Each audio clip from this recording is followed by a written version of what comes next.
Are you comfortable that he's going to be able to stand up to Trump?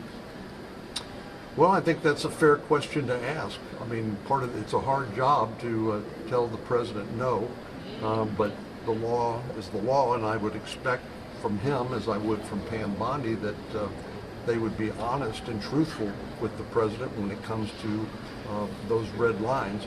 To me, that's the important functioning of trusted cabinet officials like the Attorney General, is to tell the president the truth.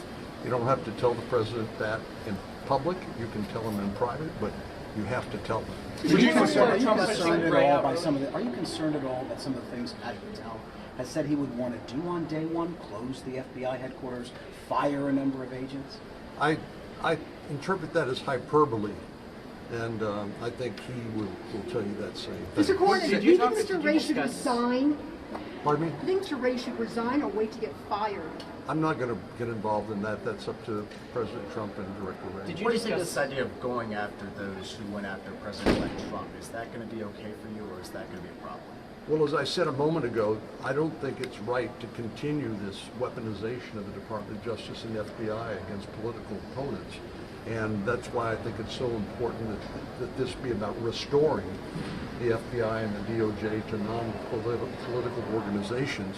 So, but there is accountability does matter, and I think Mr. Patel would say that there has not been accountability for people who violated the law and abused the position they've had at the FBI and Department of Justice for political purposes. That needs to end. Did you discuss the idea of pardoning January 6th?